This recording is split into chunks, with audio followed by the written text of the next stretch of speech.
I'm going to quickly review our 2023 policy priorities. The summary page of priorities and fact sheets for each one of the issues are all up on our website, and you can follow along if you are interested with the legislative priorities here. So first, we have criminal justice reform.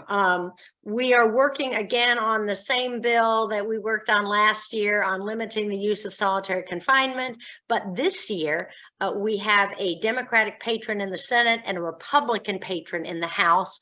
And we have worked all summer long on talking with the key Republicans on the priority committee. We think we have a very good shot, and we have an excellent Republican patron in the House. So I think we have a decent shot on this, that legislators really want to see some limits put on solitary.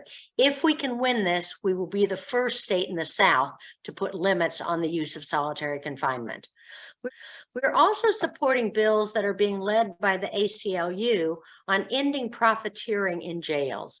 This is the 39 cents that you have to pay to email your loved one who's incarcerated for an email to or an email back, or the excessive phone charges, or the commissary charges that are really company stores, where you only have one store you can go to, it's a set price, and it's an exorbitant price. This puts a lot of pressure on families. About a third of families of incarcerated people go into debt communicating with their loved ones.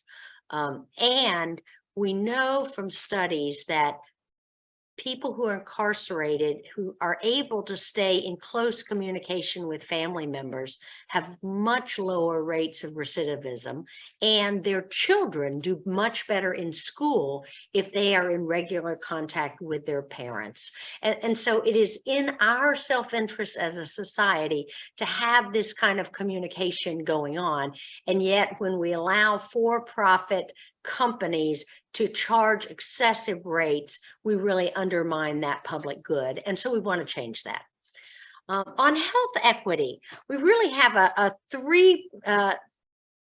package of 3 bills that are designed to reduce the deaths, particularly among Black women, in pregnancy and childbirth, and among the infants. And there's 3 things we're doing. One, we have a bill on unconscious bias training for those who work with pregnant women. This really grew out of the unconscious bias training that we offered last year, that was for all healthcare professionals. This year, it's a much smaller bill, and we think we're going to be able to get more support. And again, we've got a Republican patron in the House and a Democratic patron in the Senate, which is the way you get stuff through in Virginia right now. We're also supporting a study bill on expanding perinatal health hub models.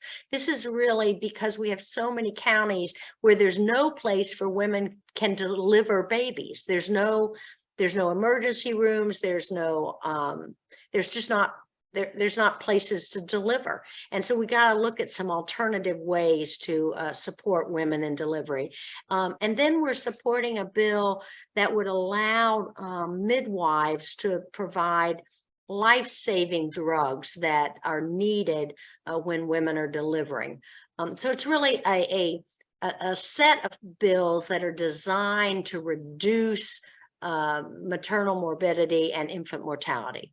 Again, we have a crisis in Virginia in terms of the rate of deaths for women and infants who are African American compared to white women and children.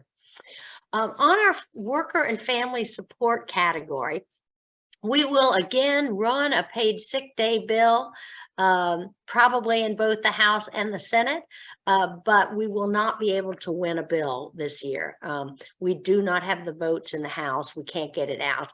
But I think we're going to run it anyway because we just want to keep the issue alive. And at some point, we will get a paid sick day bill in Virginia. We did win it for 30,000 home care workers in 21.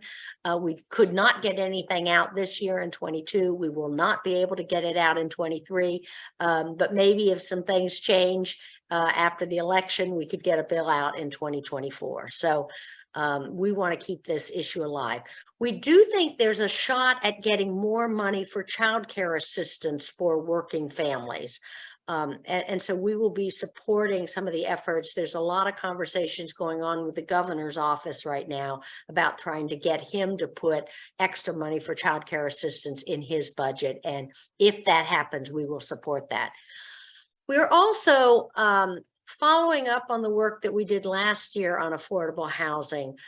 We are supporting money for affordable housing. So money in terms of the Housing Trust Fund, money for our rental voucher program, and for eviction reduction program. This will all be by way of budget amendments in both the House and the Senate. And we think, there's a lot of things that need to happen in housing, but number one, it needs more money. So that's going to be our top priority. Last year, there were several tenant protection bills that had broad bipartisan support, but were vetoed by the governor. We'll be working with our partners to try and see if we can get those bills through and not get vetoed this year. And then finally, the governor has talked a lot about regulatory reforms to increase the supply of affordable housing. And so we are going to be looking carefully at the governor's proposals. And if there are some that we can support, we will certainly do that. All the nonprofit housing developers we talk to believe that we need some of these regulatory reforms, particularly in terms of permitting and zoning. So we think there are some places that we can reach agreement with the governor's office, and that would be terrific. So affordable housing, I think it's a problem that people all over the Commonwealth are experiencing, and it's an area we're going to be doing a lot more work in over the next few years. Finally, if there are any efforts for common sense gun reform that have a shot at winning, we will support that. And we will be defending any of the past gains that we need to, such as increasing the minimum wage, in-state tuition for immigrant students, any of the efforts where we think there may be rollback of some of the past victories, we will fight to defend those.